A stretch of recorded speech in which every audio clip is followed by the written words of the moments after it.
서울의 가을 아침은 낙엽이 거리를 물들였고 공기는 선선하게 느껴졌어요.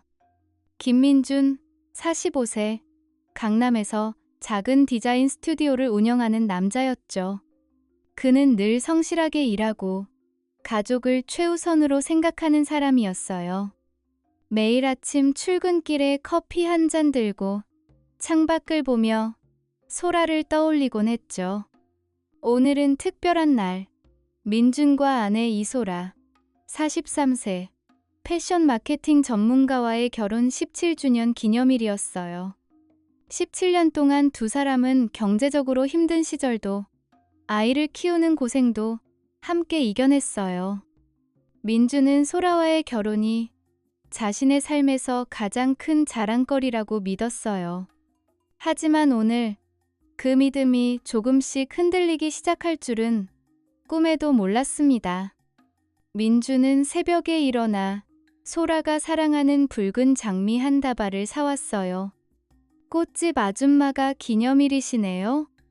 행복하세요 라고 말하며 웃어주던 그 순간 민준의 마음은 설렘으로 가득 찼죠.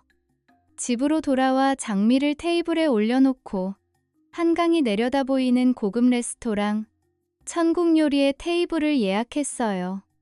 그곳은 두 사람이 신혼여행에서 꿈꿔왔던 곳이었죠. 민주는 저녁을 상상하며 미소를 지었어요. 소라가 레스토랑에 들어서며 눈을 반짝이는 모습, 두 사람이 와인을 마시며 지난 17년의 추억을 나누는 장면, 그리고 소라가 민준 씨, 사랑해라고 속삭이는 그 순간을요. 그는 전화기를 들고 소라에게 전화했죠. 목소리는 기대와 설렘으로 떨리고 있었어요. 소라야, 오늘 우리 결혼 17주년이야. 천국 요리의 테이블 예약했어. 오늘 저녁 같이 밥 먹자. 정말 로맨틱한 밤 만들고 싶어. 우리 신혼 때처럼 말이야. 장미도 준비했어. 네가 좋아하는 붉은색으로. 아, 민준 씨 미안해요. 오늘 회사에서 급한 프로젝트가 있어서 야근해야 할 것 같아요. 내일로 미루면 안 될까? 나 진짜 너무 피곤해서. 요즘 컬렉션 준비로 정신이 없었어. 민주는 가슴이 철렁 내려앉았어요. 소라의 목소리는 평소와 달리 차갑고 어딘가 초조해 보였죠. 그는 실망을 감추며 다시 설득하려 했어요. 17년 결혼 생활 동안 소라는 늘 기념일을 소중히 여겼어요. 첫 결혼 기념일에 소라가 직접 만든 케이크를 떠올리며 민주는 목소리를 부드럽게 했죠. 하지만 소라의 대답은 단호했어요. 민주는 마음을 다잡으며 다시 말했어요. 하지만 소라야, 17주년이잖아. 딱 1시간만이라도 괜찮아. 내가 회사로 데리러 갈게. 제발, 나 좀 실망시키지 마. 요즘 나도 스튜디오 일로 바빴지만 오늘만큼은 우리 둘이서만 보내고 싶어. 안 돼요. 민준 씨, 오늘은 진짜 무리야. 이해해줘요. 내일 보자고요. 미안해. 나도 가슴 아프지만 어쩔 수 없어. 전화가 끊겼고 민주는 소파에 털썩 주저앉았어요. 손에는 장미꽃 다발이 들려 있었지만 그의 가슴은 텅 빈 듯 했어요. 그는 소라가 바빠서 그런 거라 스스로를 위로했죠. 패션 마케팅 일이 워낙 치열해서 새 컬렉션 런칭 시즌엔 늦은 밤까지 일하는 날이 많았으니까요. 하지만 마음 한구석에서 의심의 씨앗이 싹트기 시작했어요. 소라의 목소리, 그 어색한 태도. 요즘 소라가 집에 늦게 들어오는 날이 잦았고 전화할 때마다 피곤하다고만 했죠. 민주는 고개를 저으며 그 생각을 떨쳐냈지만 불안은 점점 커져만 갔어요. 그는 장미를 꽃병에 꽂으며 혼자 중얼거렸어요. 소라야, 정말 바쁜가 봐. 내일은 꼭 같이 보내자. 하지만 그 불안은 밤새 그를 괴롭혔어요. 그날 저녁, 민주는 집에 혼자 있는 게 싫어서 차를 몰고 홍대에 있는 단골 짜장면 가게로 향했어요. 박신의 짜장은 민준과 소라가 데이트하던 젊은 시절부터 자주 찾던 곳이었죠. 가게 안은 따뜻한 조명과 진한 짜장면 냄새로 가득 차 있었어요. 민주는 문을 열고 들어서며 옛 추억을 떠올렸어요. 소라와 함께 앉아 짜장면을 먹으며 웃던 날들. 그때 소라는 항상 민준 씨, 여기 짜장면이 세상에서 제일 맛있어 라고 말하곤 했죠. 하지만 오늘은 혼자였어요. 박 할머니는 민준을 보자마자 환한 미소로 맞아줬죠. 그녀는 이 동네에서 유명한 분으로 손님들의 사연을 잘 들어주고 조언도 해주시는 분이었어요. 민준 씨, 오랜만이네. 오늘 혼자 왔어? 여기 앉아, 이 자리 편해. 요즘 스튜디오 일은 어때? 바쁘지? 네, 할머니. 오늘은 저 혼자예요. 짜장면 한 그릇이랑 맥주 한 병 주세요. 요즘 일은 그럭저럭이에요, 할머니. 민주는 자리에 앉아 짜장면을 먹으며 마음을 달래려 했어요. 하지만 소라가 했던 말이 계속 머릿속을 맴돌았죠. 야근, 피곤하다. 정말 그럴까? 그는 포크로 면을 휘저으며 생각에 잠겼어요. 요즘 소라가 집에서 TV를 보다가도 갑자기 핸드폰을 확인하고 미소를 짓는 일이 많았어요. 민주는 그게 회사 동료와의 메시지라고 생각했지만 오늘 불안이 커지면서 의심이 들기 시작했죠. 그때 박 할머니가 다가와 이야기를 시작했어요. 그녀의 말은 민준을 충격에 빠뜨렸죠. 할머니는 주방에서 나온 뜨거운 김이 피어오르는 짜장면을 들고 오며 웃었어요. 아, 민준 씨. 오늘 점심때 소라 씨도 여기 왔었어. 젊은 남자랑 같이 왔는데 진짜 잘생겼더라. 둘이 엄청 즐겁게 밥 먹고 그 남자가 소라 씨한테 음식도 덜어주고 입가에 묻은 크림도 닦아주더라고. 처음엔 오빠 동생인 줄 알았지. 너무 스스럼 없어서. 소라 씨, 요즘 더 예뻐졌네? 소라요? 할머니, 사람 잘못 보신 거 아니에요? 소라는 오늘 회사에서 야근한다고 했는데 점심때 여기 왔을 리가 없어요. 아니, 틀림없어. 소라 씨 키 크고 어깨까지 오는 머리에 베이지 코트 입었잖아. 저기 구석 테이블에서 밥 먹었어. 그 남자, 정장 입고 30대 초반쯤? 진짜 배우 같았어. 둘이 웃으며 이야기하는 거 보니 친한 동료인가 봐. 민준의 심장이 쿵쾅 뛰기 시작했어요. 소라가 야근한다고 했는데 점심때 짜장면 가게에서 다른 남자와 게다가 그렇게 친밀한 행동을 했다고? 그의 머릿속은 혼란으로 가득 찼어요. 소라가 언급했던 중년의 대머리 비즈니스 파트너와는 전혀 다른 모습이었죠. 민주는 포크를 쥔 손이 떨려 젓가락을 놓쳤어요. 그는 억지로 미소를 지으며 물었죠. 하지만 속으로는 이게 무슨 소리야? 소라가 왜? 라고 소리치고 있었어요. 할머니는 아무것도 모르는 듯 계속 말했어요. 할머니, 그 남자 생김새가 어땠어요? 자세히 말씀해 주세요. 키 크고 검은 머리에 정장 차림이 아주 멋졌지. 30대 초반쯤? 진짜 잘생겼어. 민준 씨도 아는 사람 아니야? 둘이 밥 먹는 동안 웃음이 끊이지 않더라. 소라 씨가 그 남자한테 고마워하면서 눈빛이 반짝이던데. 민주는 고개를 저으며 웃으려 했지만 얼굴은 굳어 있었어요. 그는 짜장면을 반도 못 먹고 가게를 나왔어요. 머릿속은 온통 소라와 그 남자의 모습으로 가득했죠. 집으로 돌아가는 길, 그는 계속 자문했어요. 소라가 왜 거짓말을 했을까? 그 남자는 누구일까? 그의 가슴은 의심과 분노로 뒤엉켰어요. 차 안에서 민주는 핸드폰을 꺼내 소라에게 메시지를 보내려다 멈췄어요. 아직은 확인해야 해. 그는 혼자 중얼거렸어요. 밤거리를 달리는 차 안에서 불안은 점점 커져만 갔어요. 그날 밤 민주는 눈을 붙일 수가 없었어요. 침대에 누워 천장을 바라보지만 박 할머니의 말이 계속 머릿속을 맴돌았죠. 소라가 야근한다고 했는데 왜 점심때 다른 남자와 함께 있었을까? 그 남자는 누구지? 왜 그렇게 친밀하게 행동했지? 민주는 자리에서 일어나 창가로 다가갔어요. 서울의 야경이 반짝이지만 오늘은 유난히 쓸쓸해 보였어요. 그는 서랍에서 소라와 함께 찍은 옛 사진을 꺼내 들었어요. 결혼식 날, 소라의 환한 미소가 사진 속에서 빛나고 있었죠. 하지만 이제 그 미소가 가짜처럼 느껴졌어요. 민주는 사진을 쥔 손에 힘을 주며 속으로 중얼거렸어요.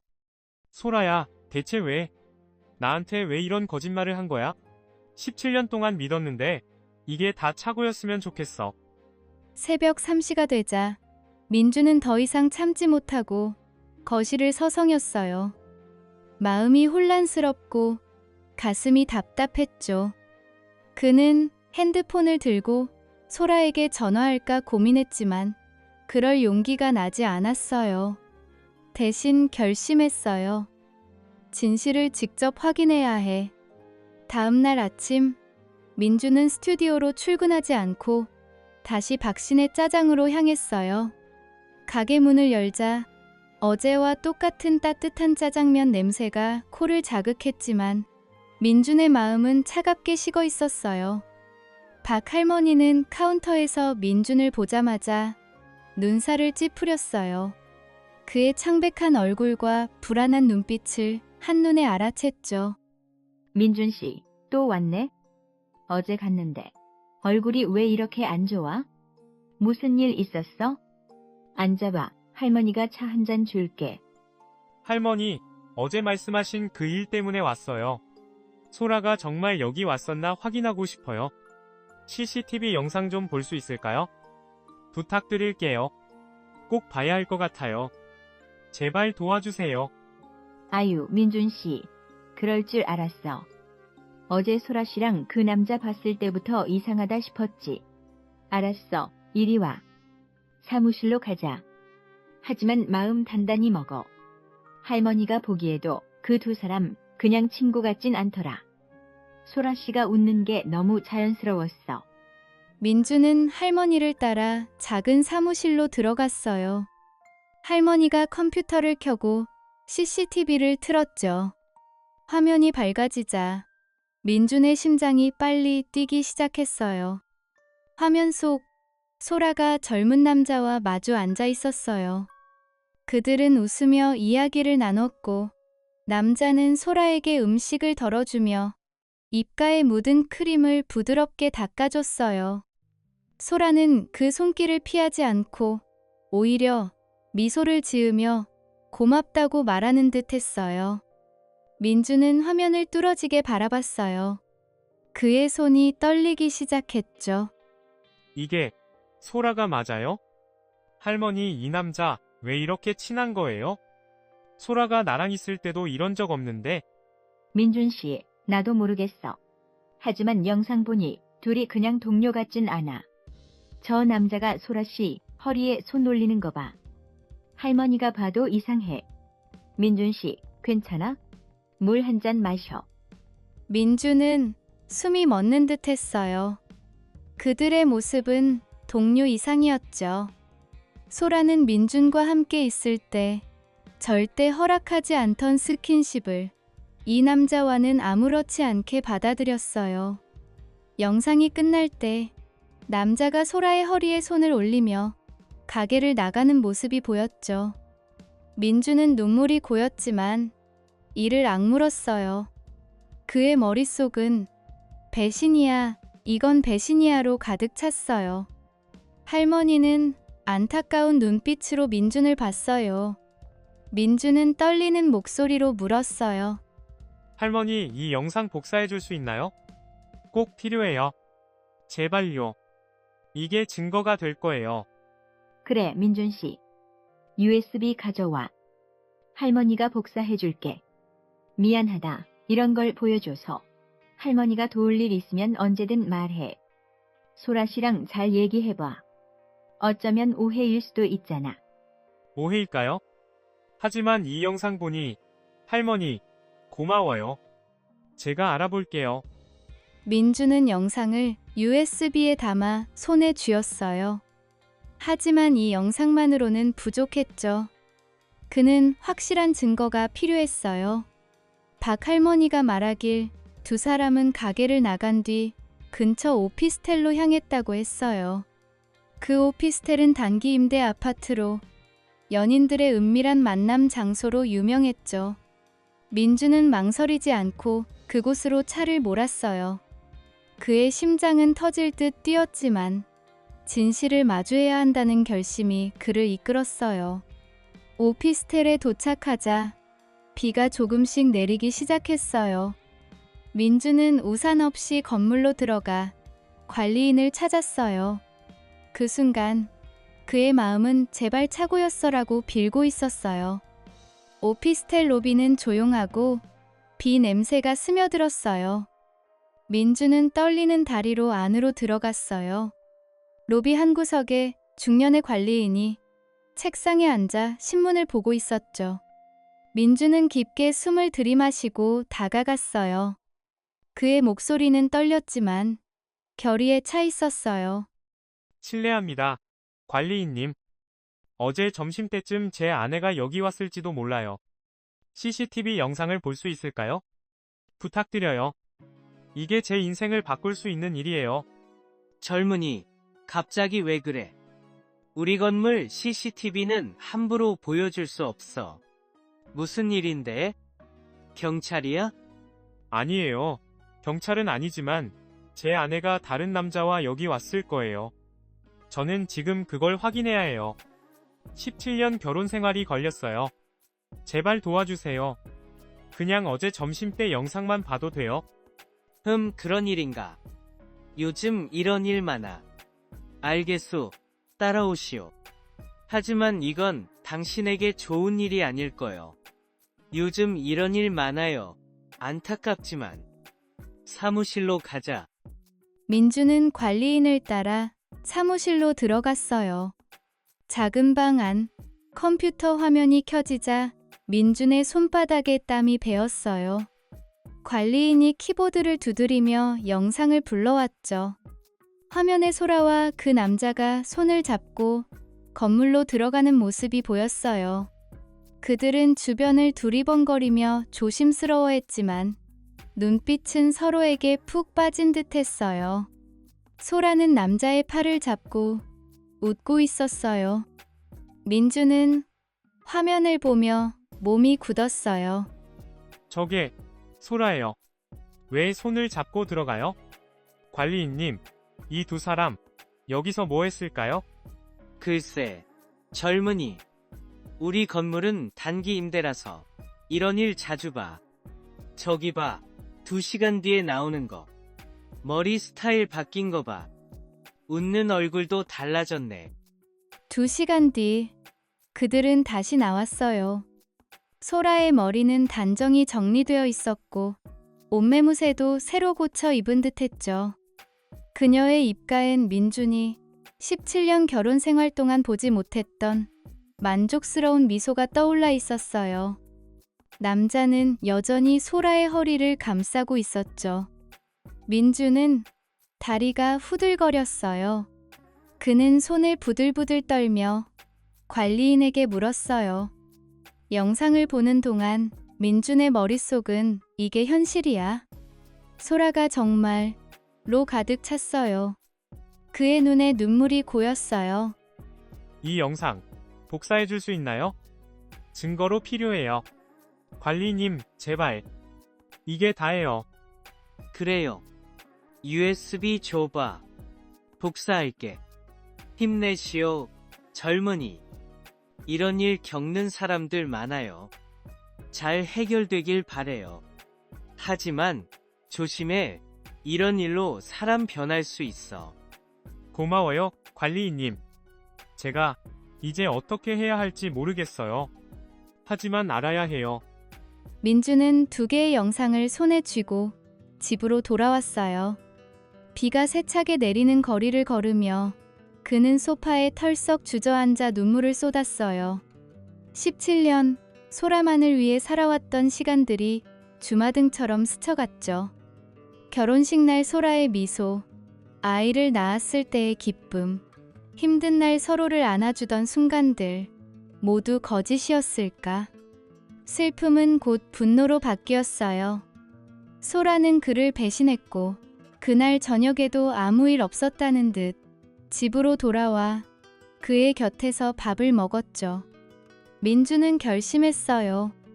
그냥 넘어갈 수 없어.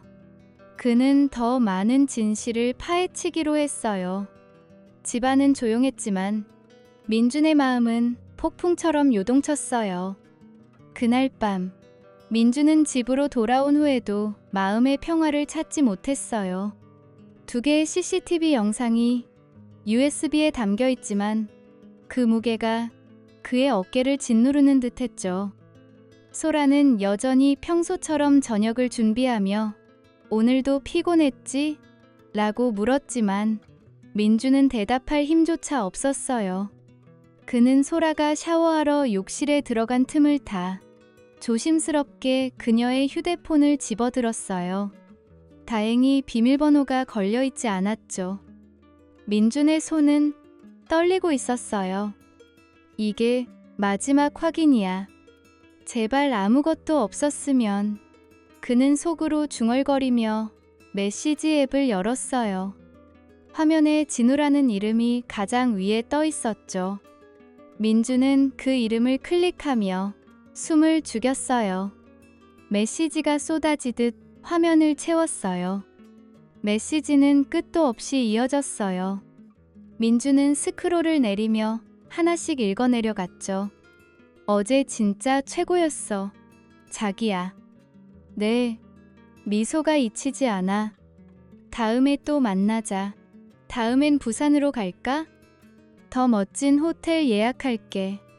바다 보며 밤새 이야기하자. 사랑해. 남편한테 절대 들키지 마. 나도 조심할게. 우리만의 비밀이야. 그리고 진우의 셀카 사진까지. 그 사진 속 얼굴은 CCTV 영상 속 남자와 똑같았어요. 민주는 숨이 턱 막혔어요. 그는 핸드폰을 쥔 손에 힘을 주며 속으로 외쳤어요. 이게 진짜야? 소라야, 어떻게 나한테 이런 짓을 할 수 있어? 17년을 함께한 나한테. 메시지는 6개월 전부터 시작됐어요. 민주는 과거로 거슬러 올라가며 하나씩 확인했어요. 소라가 야근이라며 집에 늦게 들어온 날. 오늘 회의 끝나고 우리 만나자. 빨리 보고 싶어라는 메시지가 있었죠. 회사 파티라며 외출했던 주말. 오늘 호텔에서 기다릴게. 네가 있어서 행복해라는 달콤한 말들이 화면을 가득 채웠어요. 사진도 많았어요. 둘이 함께 찍은 셀카, 손을 잡은 모습, 심지어 호텔방 안에서 웃는 사진까지. 민주는 전화기를 떨어뜨릴 뻔했지만 이를 악물고 스크린샷을 찍기 시작했어요. 그는 진우가 소라의 부하 직원, 32세의 박진우라는 걸 알았어요. 회사 프로필을 확인하니 이미 결혼한 남자였죠. 민주는 소파에 주저앉아 울음을 삼켰어요. 어떻게 나한테 이런 짓을. 나만 믿고 살아온 17년인데. 그의 목소리가 떨렸어요. 진우, 네가 소라의 동료라고? 결혼한 몸으로 내 아내를? 소라야, 너는 어떻게 그런 남자를? 나보다 그놈이 나아? 민주는 메시지를 더 읽어내려갔어요. 오늘 민준 씨가 의심할까봐 조심했어. 사랑해. 진우야. 소라의 답장이 보였죠. 민준의 가슴이 찢어지는 듯 했어요. 그는 핸드폰을 내려놓고 손으로 얼굴을 감쌌어요. 눈물이 주르륵 흘렀지만 소리는 내지 않았어요. 욕실에서 소라의 샤워 소리가 들려왔죠. 민주는 이를 악물고 다시 핸드폰을 들었어요. 모든 메시지를 스크린샷으로 저장하며 이게 증거야. 이제 끝이야. 라고 중얼거렸어요. 6개월. 그동안 나는 바보처럼 믿었어. 소라가 웃으며 집에 올 때마다 그 뒤에 이런 비밀이 있었다니. 어떻게 날 이렇게 속일 수 있어? 민주는 분노로 몸이 떨렸지만 냉정함을 유지하려 애썼어요. 그는 이 모든 증거를 모아 소라와 진우를 무너뜨리기로 결심했죠. 단순히 이혼으로 끝낼 생각은 없었어요. 그들은 사회적으로, 경제적으로, 그리고 감정적으로 대가를 치러야 했어요. 민주는 밤새 그 메시지를 다시 읽으며 소라의 배신을 실감했어요. 6개월. 그동안 나는 바보처럼 믿었어. 그의 눈에는 눈물이 고였지만 이제는 복수의 불꽃이 타올랐어요. 새벽이 되자 민주는 창가에 서서 서울의 아침을 바라봤어요. 내일부터 시작이야. 변호사를 만나야 해. 그는 혼자 다짐했어요. 다음 날 아침, 민주는 피곤한 몸을 이끌고 변호사 사무실로 향했어요. 서울의 번잡한 거리를 지나며 그의 마음은 어제의 충격으로 무거웠죠. 변호사는 중년의 남자로 민준의 이야기를 듣고 CCTV 영상과 메시지 스크린샷을 확인했어요. 변호사는 안경을 고쳤으며 고개를 끄덕였어요. 김민준 씨, 이 증거들은 아주 강력해요. CCTV 영상 2개와 메시지 기록이면 이혼 소송에서 승소할 뿐 아니라 정신적 손해배상도 청구할 수 있어요. 상대방 이박진우 씨도 이미 결혼한 상태라니 이건 불륜으로 명백한 위법 행위예요. 보상금으로 5천만 원 이상도 가능할 수 있어요. 변호사님, 감사해요. 하지만 저는 단순히 돈이 아니에요. 소라와 진우가 모든 걸 잃게 하고 싶어요. 직장, 명예, 모든 걸요. 제가 어떻게 해야 하죠? 이해해요. 그럼 불륜 소송을 제기하면서 진우 씨 아내 쪽에도 알리는 게 좋겠어요. 공동소송으로 가면 더 강력해질 수 있어요. 제가 도와줄게요. 먼저 증거를 정리하고 소송장을 작성합시다. 변호사와의 상담 후 민주는 더 큰 복수를 위해 진우의 아내 은지를 찾아갔어요. 여의도에 있는 고급 아파트 앞, 민주는 초인종을 눌렀어요. 문이 열리자 젊은 여성이 나왔죠. 은지는 피곤한 표정이었지만 민준의 진지한 얼굴을 보고 문을 열어줬어요. 그녀는 아이를 안고 있었고 집안은 깔끔하게 정리되어 있었어요. 안녕하세요. 박진우 씨 아내 되시죠? 저는 김민준이라고 해요. 이 USB를 보시면 이해하실 거예요. 제발 봐주세요. 우리 둘 다 피해자예요. 누구세요? 갑자기 왜? 들어오세요. 밖에서 말하기는 불편할 것 같아요. 무슨 일인데요? 진우 관련인가요? 민주는 거실 소파에 앉아 은지에게 USB를 건넸어요. 은지는 컴퓨터에 꽂고 영상과 메시지를 재생했어요. 화면이 밝아지자 그녀의 얼굴이 창백해졌어요. CCTV 영상에서 소라와 진우의 친밀한 모습, 그리고 메시지의 달콤한 말들이 흘러나왔죠. 은지는 손으로 입을 가리고 눈물이 주르륵 흘렀어요. 그녀는 소리를 죽여 울며 민준을 봤어요. 이게 진짜예요? 언제부터? 어떻게 이럴 수가? 진우가 나한테 이런 짓을 할 줄 몰랐어. 아이도 있는데 요즘 진우가 늦게 들어오고 핸드폰을 숨기더라. 바보처럼 믿었어. 당신 아내가 소라 씨예요? 어떻게 이런 일이? 네, 제 아내가 이소라예요. 저도 어제 알았어요.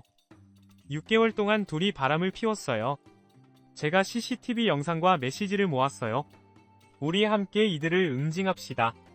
소송을 같이 하자고요. 변호사도 이미 만났어요. 그들이 모든 걸 잃게 해요. 어떻게? 진우가 결혼한 지 3년밖에 안 됐는데 나도 회사 다니며 아이 키우느라 이 개자식. 좋아요. 같이 해요. 소송할게요. 증거 더 있어요? 나도 진우 핸드폰 확인할게. 이혼하고 돈 한 푼 없이 쫓아낼 거예요. 은지는 분노와 슬픔으로 몸을 떨며 동의했어요. 그녀는 진우가 요즘 늦게 들어오고 핸드폰을 숨기더라. 바보처럼 믿었어라고 말하며 울었어요.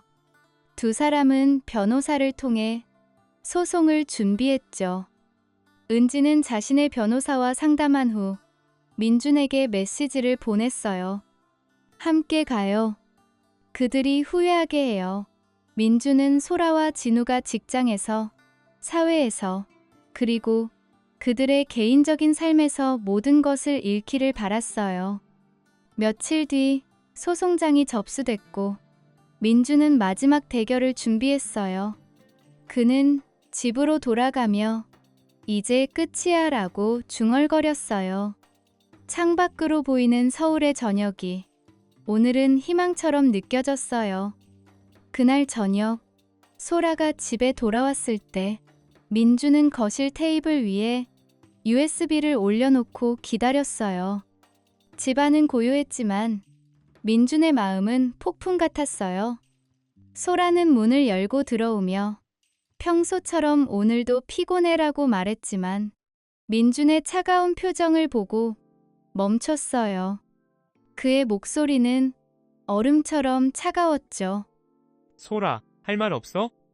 뭐, 무슨 일이야? 오빠? 왜 이렇게 심각해? 회사에서 무슨 일 있었어? 이거 봐. 네가 숨긴 진실이야. 소라는 USB를 컴퓨터에 꽂았어요. 짜장면 가게 영상, 오피스텔 영상, 그리고 진우와의 메시지가 화면에 떴죠. 그녀의 얼굴은 점점 창백해졌어요. 소라는 결국 무릎을 꿇고 울부짖었어요. 그녀는 손으로 얼굴을 가리며 떨었어요. 민준 씨, 제발. 나 잘못했어. 나도 왜 이렇게 됐는지 모르겠어. 제발 용서해줘. 진우랑은 그냥 순간의 실수였어. 용서? 6개월 동안 날 속이고 배신했는데 용서를 바래? 너무 늦었어, 소라. 나 소송 걸었어. 진우 아내도 다 알고 있어. 이제 끝이야. 안 돼. 회사에서 알면 나 어떡해? 다들 알게 되면 제발. 민준 씨. 우리 17년인데 아이도 있는데. 소라는 울며 매달렸지만 민주는 단호했어요. 그는 소라를 밀치고 방으로 들어갔어요. 17년의 결혼이 이렇게 끝나는구나. 그는 생각했죠. 소라의 눈물은 더 이상 그를 흔들지 못했어요.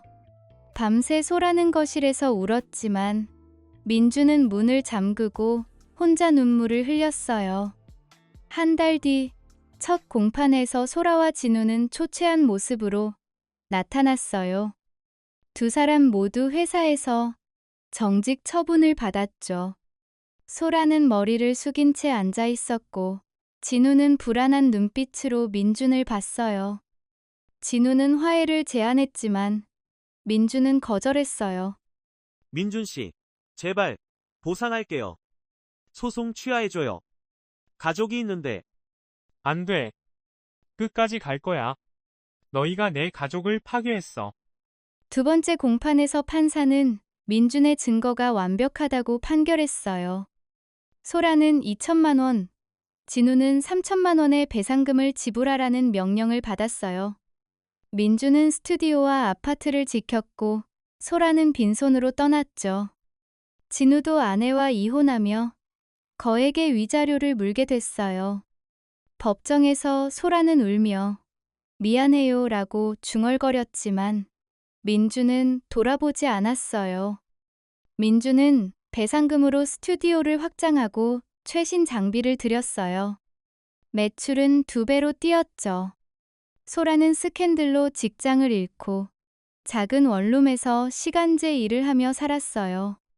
진우는 다른 회사로 옮겼지만 과거 때문에 계속 곱지 않은 시선을 받았죠. 두 사람의 관계도 서로를 원망하며 끝났어요. 어느 날, 민주는 길에서 소라를 마주쳤어요. 그녀는 초췌하고 얼굴은 창백했어요. 민주는 속으로 생각했죠. 이게 인과응보지. 나는 배신자들을 응징했어. 이제 거짓 없는 삶을 살아. 6개월 뒤, 민주는 새 삶을 살고 있었어요. 스튜디오 사업은 번창했고 마음의 평화를 찾았죠. 그는 가끔 외로움을 느끼지만 거짓으로 가득한 결혼보다 이게 낫다고 믿었어요. 박 할머니는 민준을 보며 웃으며 말했죠. 민준 씨, 잘했어. 그런 여자는 벌 받아 마땅해. 이제 행복해져라. 김민준의 이야기는 배신을 딛고 공의를 찾은 한 남자의 여정이에요. 그는 증거를 체계적으로 모아 소송에서 완승했고 새 삶을 시작했죠. 소라와 진우는 사회적, 경제적 대가를 치렀고 민주는 자신만의 길을 걸어가고 있어요.